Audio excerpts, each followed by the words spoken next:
Different stakeholders are asked and encouraged to strategize and build on Bodaboda industry in Westnile region.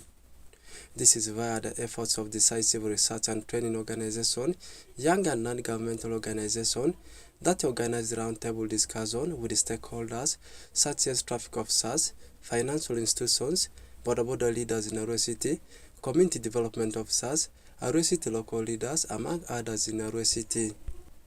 Alioni Sunday, Chief Executive Officer, Decisive Research and Training Organization, says in most cases people ignore about the border industry. That's why they are strategizing in the industry.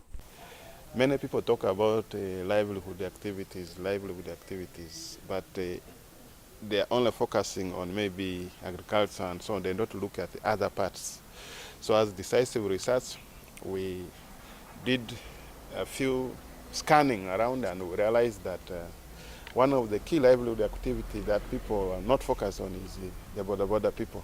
Because we said we need to find out what is their level of influence in their communities and how is this impacting the development of the city.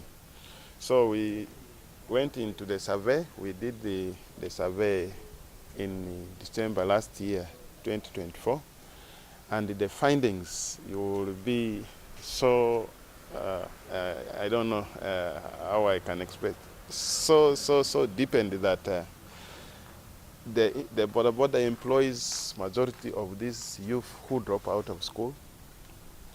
According to the survey, 43.5% of the riders out of our sample are youth. And this clearly indicates that, as I said, most of those youth who have not completed formal education, the provision for them for their livelihood is the Bodaboda work. Meanwhile, Ledole Thomas, General Secretary of Bodabodas in Arua City, laments by saying their biggest challenge is finance and appreciates the organization for coming on board. This organization is so good. As financial, we can't do any, we don't have the capacity of doing research, maybe going to stage. So our issue is financial support. But if such people come on ground and on board to help us, it is so helpful, and also it can make us to ascertain the number of Bodabodas in Arua City. Whereas Fen Twibe, Director of Westnile Civil Society Network, sees the research as a brilliant move because Bodaboda industry is the fastest growing industry in the region. It was good that the research was done because if you look at the Bodaboda industry, it is the fastest growing industry in the country. The number of people who are employed in there keeps growing, and yet little research is done about them. Two, we have the industry that needed to be fairly managed in terms of skills. How can we give them skills that they need to be on road? Because issues to do with the roads.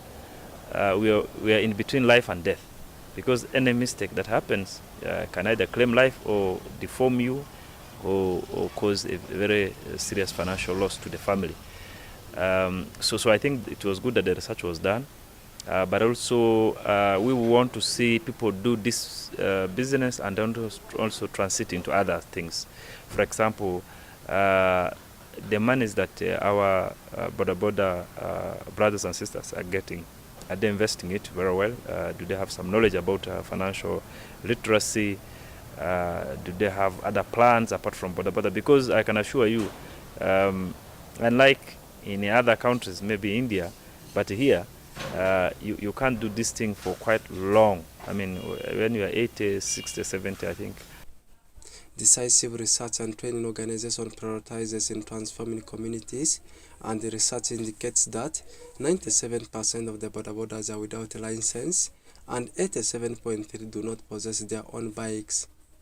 Oraku Benson Pastore, reporting for Westnile Television Nilecast.